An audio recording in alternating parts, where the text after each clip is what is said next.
Hello, അപ്പോൾ ഇന്ന് ആർക്കും പോകാത്തതുകൊണ്ട് വിളക്കെല്ലാം കൊളുത്തിന് ശേഷം അടുക്കളയിലേക്ക് കയറാമെന്ന് വിചാരിച്ചു. അങ്ങനെ കുളിച്ച് വിളക്കൊളുത്തി അടുക്കളയിലേക്ക് കയറി ആദ്യം അരി തിളപ്പിക്കാൻ വേണ്ടി അടുപ്പത്തേക്കാക്കി. പിന്നെ മീൻ കിട്ടി. ഇതിന് തിരുവനന്തപുരത്ത് വള്ളിക്കൊയ്ച്ചാളാണെന്തോ അങ്ങനെ പറയുന്നു പറഞ്ഞു. അപ്പോൾ ഞാനും ഇനി ആ പേര് പറയാം, കാരണം എനിക്ക് വേറെ പറഞ്ഞൂടാ.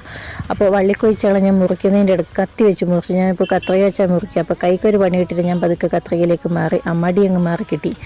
പിന്നെ കപ്പയുണ്ട്, അതിന് കൊള്ളി കപ്പ, ആ സംഭവം കുറച്ച് കൊത്തി അടുപ്പത്തേക്കാക്കി നമ്മളിങ്ങനെ ഉടച്ചെടുക്കുക. അപ്പോൾ അതിൻ്റെ ഇടയ്ക്ക് കുറച്ച് തേങ്ങ തിരുമ്പി വെച്ചു. കാരണം കുറച്ചധികം തേങ്ങ ഞാൻ തിരുമ്പി വെക്കും, ഇടയ്ക്കിടയ്ക്ക് ഇത് തിരുമാനുള്ള മടി കാരണം. പിന്നെ മീൻ വെക്കണമായിരുന്നു. മീനിൻ്റെ പുളിയെല്ലാം തിളപ്പിക്കാൻ വെച്ചു. അപ്പോഴേക്ക് കപ്പ തിളച്ചു. കപ്പയിലേക്ക് ഉപ്പിട്ടു. പിന്നെ മീനിൻ്റെ സാധനങ്ങളില്ലേ, ഉള്ളി, വെളുത്തുള്ളി, ഈ സംഭവങ്ങളെല്ലാം ഞാൻ റെഡിയാക്കി. കാരണം കപ്പക്കും മീനിനും വേണ്ടി ഒന്നിച്ച് റെഡിയാക്കി. അപ്പോൾ ഒരുപാട് ലേറ്റ് ആയിട്ടുണ്ടായിന്. അങ്ങനെ മീൻ അടുപ്പത്തേക്കാക്കി. മീനെ പിന്നെ കാണിക്കാനൊന്നുമില്ല, സാധാ മിനിയാന്നങ്ങായിട്ടൊരു വീഡിയോയിൽ ഞാൻ കാണിച്ചായിരുന്നു. അതുപോലെ മീൻ വെക്കും. അതിൻ്റെ അടുത്ത് കപ്പ വെന്തു. അതിനകത്തേക്ക് തേങ്ങയിട്ട് അതൊന്ന് ഉടച്ചെടുത്തു.